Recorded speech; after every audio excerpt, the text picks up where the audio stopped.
पति पत्नी के प्यार की कहानी। रूपा और नरूप को आज तलाक के कागज मिल गए थे। दोनों साथ ही कोर्ट से बाहर निकले। दोनों के परिजन साथ थे और उनके चेहरे पर विजय और सुकून के निशान साफ झलक रहे थे।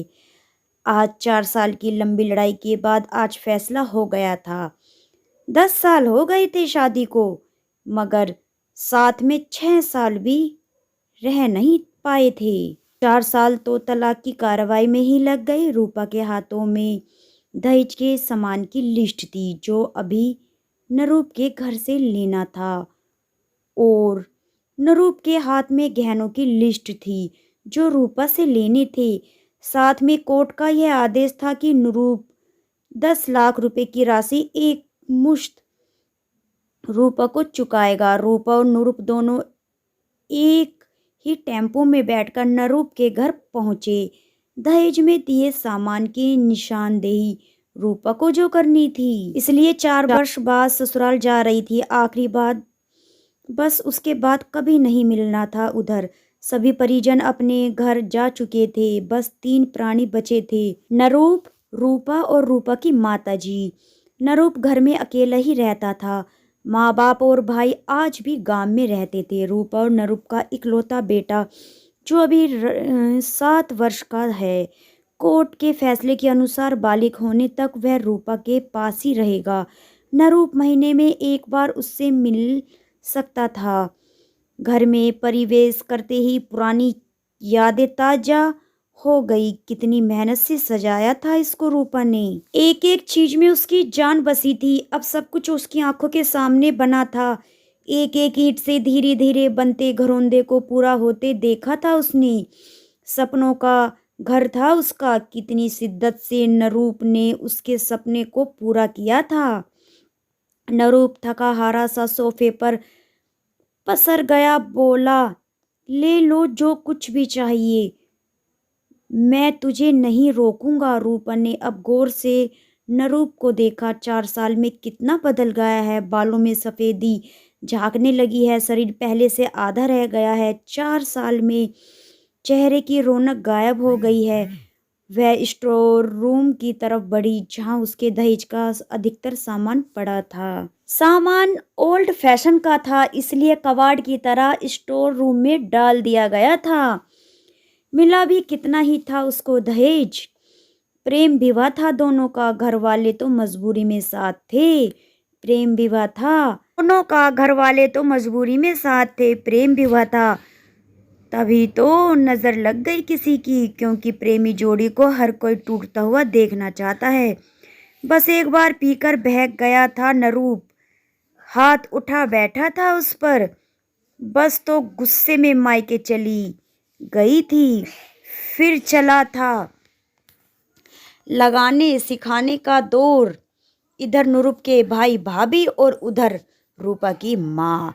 नौबत कोर्ट तक पहुंची और तलाक हो गया। ना रूपा लौटी और ना नरूप लेने गया।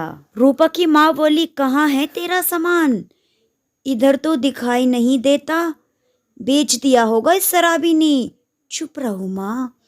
रूपा को ना जाने क्यों नरूप को उसके मुंह पर शराबी कहना अच्छा नहीं लगा। फिर स्टोर रूम में पड़े सामान को एक एक कर लिस्ट में मिलाया गया। बाकी कमरों से भी लिस्ट का सामान उठा लिया गया। रूपा ने सिर्फ अपना सामान ही लिया, नरूप के सामान को छुआ भी नहीं। फिर रूपा ने नरूप को गहनों से भरा बैग पकड़ा दिया। नरूप ने बैग वापस रूपा को दे दिया। रख लो, मुझे नहीं चाहिए, काम आएंगे तेरी मुसीबत में। गहनों की कीमत 15 लाख से कम नहीं थी। क्यों, कोर्ट में तो तुम्हारा वकील कितनी दफा गहने गहने चिल्ला रहा था। कोर्ट की बात तो कोर्ट में ही खत्म हो गई रूपा। वहां तो मुझे भी दुनिया का सबसे बुरा जानवर और शराबी साबित किया गया है। सुनकर रूपा की माँ ने भी नाक भी चढ़ा ली। नहीं चाहिए, वो 10 लाख भी नहीं चाहिए, क्यों कहकर नरूप सोफे से खड़ा हो गया। बस यूं ही रूपा ने मुंह फेर लिया। इतनी बड़ी जिंदगी पड़ी है, कैसे काटोगे? ले जाओ, काम आएंगे। इतना कहकर नरूप ने भी मुंह फेर लिया और दूसरे कमरे में चला गया। शायद आंखों में कुछ उमड़ा होगा जिसे छुपाना भी ज़रूरी था। रूपा की माता जी गाड़ी वाले के फ़ोन करने में व्यस्त थी कि गाड़ी आ जाए। रूपा को मौका मिल गया और वो नरूप के पीछे उस कमरे में चली गई। वो रो रहा था, अजीब सा मुंह बनाकर, जैसे भीतर के सैलाब को दबाने की जिद्दोजहद कर रहा हो। रूपा ने उसे कभी रोते हुए नहीं देखा था, आज पहली बार देखा। ना जाने क्यों दिल को कुछ सुकून सा मिला, मगर शायद भावुक नहीं हुई। सधे अंदाज में बोली, इतनी फिक्र थी तो क्यों दिया तलाक? मैंने नहीं, तलाक तुमने, दस्तखत तुमने भी किए। माफ़ी नहीं मांग सकते? मौका सब दिया तुम्हारे घर वालों ने, जब भी फ़ोन किया काट दिया। घर भी नहीं आ सकते थे, हिम्मत नहीं थी। रूपा की माँ आ गई, वो उसका हाथ पकड़कर बाहर ले गई। अब क्यों मुंह लग रही है उसके? अब तो रिश्ता भी खत्म हो गया है। माँ बेटी बाहर बरामदे में बैठे सोफे पर बैठकर गाड़ी का इंतजार करने लगे। रूपा के भीतर भी कुछ टूट रहा था, दिल बैठा जा रहा था और वो सुन सी पड़ती जा रही थी। जिस सोफे पर बैठी थी उसे गौर से देखने लगी, कैसे बचत करके उसने और नरूप ने सोफ़ा खरीदा था। पूरे शहर में घूमी तब यह पसंद आया था। फिर उसकी नज़र सामने तुलसी के सूखे पौधे पर गई।